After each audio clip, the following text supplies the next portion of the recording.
Racikan berita.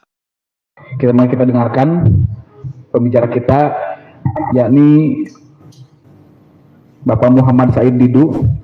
Kepada Bapak Muhammad Said Didu dipersilakan.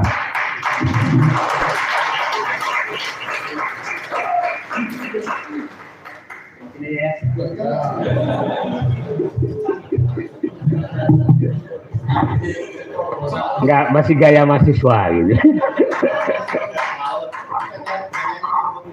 Bukan. Assalamualaikum warahmatullahi wabarakatuh.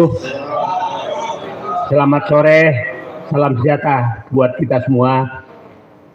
Pertama-tama selamat kepada UMJ, pimpinan UMJ yang berani mengundang Abraham Samad dan kawan-kawan.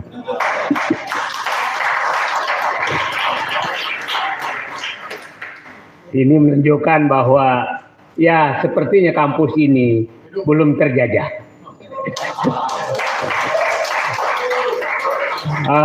Mahasiswanya juga masih menjadi manusia merdeka. Ya, jadi belum istilah saya sering menyatakan mahasiswa Avanza. Ini sepertinya belum. Mahasiswa Avanza tuh pas dikasih Avanza diem, hilang. Pimpinannya. Anak buahnya sih nasi bungkus aja. Saya mengambil lihat tema ini adalah menagih janji perubahan dan menolak dominasi oligarki. Saya akan sependek mungkin karena banyak sekali pembicara. Saya hanya ingin mengingatkan bahwa sebenarnya Presiden Prabowo sudah menyuarakan suatu istilah yang harusnya mahasiswa dan kita semua mengejar itu, namanya serakah nomik. Ini sebenarnya pernyataan yang mengundang kita semua. Tadi judulnya menolak dominasi oligarki lewat serakah nomik. Nah, ini yang harus kita kejar. Bapak Presiden, Anda menyatakan bangsa ini sudah serakah nomik, Anda laksanakanlah pemberantasan serakah nomik itu. Nah, ini keterlambatan mahasiswa mengambil tema itu. Saya berharap dari kampus MJ ini suarakan kami melawan serakah nomik supaya menjadi agenda utama Presiden Prabowo. Nah, jangan tadi, saya mohon maaf tadi yang pidato kedua menyalahkan orang tuanya. Itu genset di mana menyalahkan orang tua? Bapak saya perintis kemerdekaan nggak tamat SD. Pasti orang tuanya nggak sekolah. Tapi dia menjadi perintis kemerdekaan. Jadi menyalahkan salah didik itu buang. Siapa tahu sebetulnya, apalagi kalau dididik oleh Jokowi, rusak. Ya udahlah, buang itu.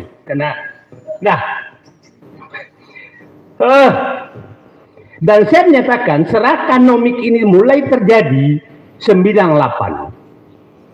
Pintu membuat serakah nomik itu 98. Jadi kalau adik-adik menyatakan apa hasil angkatan 98, mohon maaf kalau ada 98 hadir, marah silakan.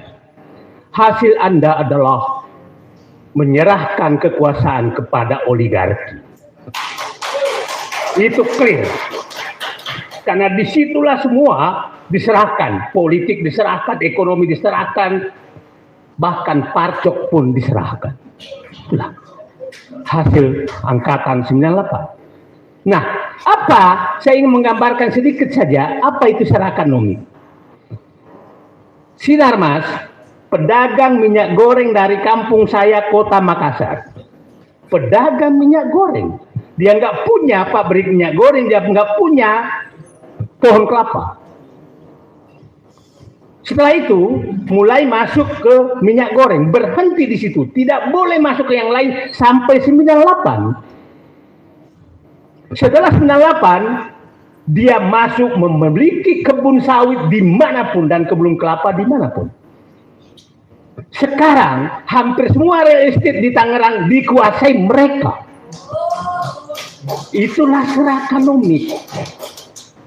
Itulah serakah nomik. Ya, lihat. Indofood dulu hanya pabrik mie sampai 98. Oke? Setelah itu masuk pabrik bumbu yang dibikin oleh ibu-ibu rumah tangga juga udah diambil alih. Oke? Pabrik kecap yang dibikin oleh rumah tangga diambil alih. Belum puas di situ, air mineral, air yang kita bisa masak diambil alih. Setelah diambil alih semua, pedagang-pedagang pasar hilang semua gara-gara jaringan mereka. Oke? Mart-mart itu. Terus kita harus diam. Mart, Indo dan Alfa. Oke. Terus mahasiswa lihat gak itu? Itulah serakanomik. Lihat dulu, Jarum hanya produksi rokok. Setelah itu Hotel Indonesia diambil, ini semua diambil. Itulah serakanomik. Oke. Nah, di depan mata kita, Presiden Prabowo memberikan kita kode. Ada masalah di bangsamu, ada serakanomik. Tapi kita kurang sensitif melihat itu. Jadi, di tempat ini, di Universitas Muhammadiyah Jakarta, saya ingin menyatakan deklarasi menghentikan serakanomik di Indonesia. Mahasiswa setuju? Oke, kita fokus kepada itu. Jangan terlalu banyak agenda. Karena dengan dia menguasai ekonomi, maka dia membeli ketua partai politik, dia membeli parcok, dia membeli aparat hukum, dia membeli semua. Untung masih ada kampus yang tidak beli, Universitas Muhammadiyah. Yang lain, mohon maaf aja.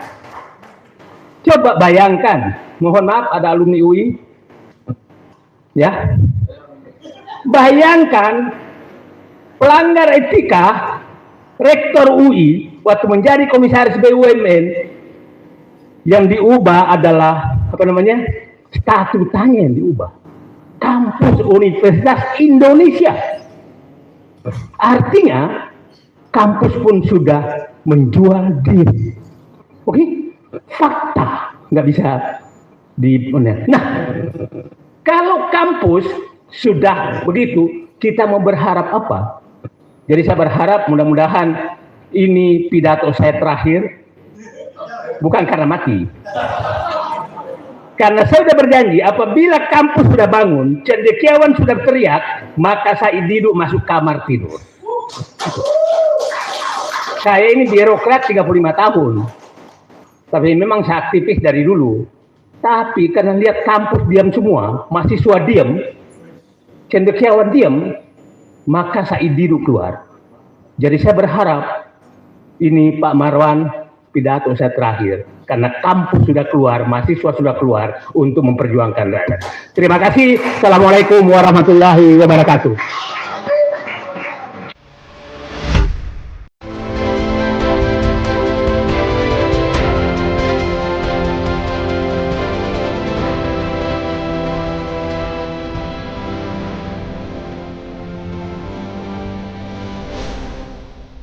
Racikan Berita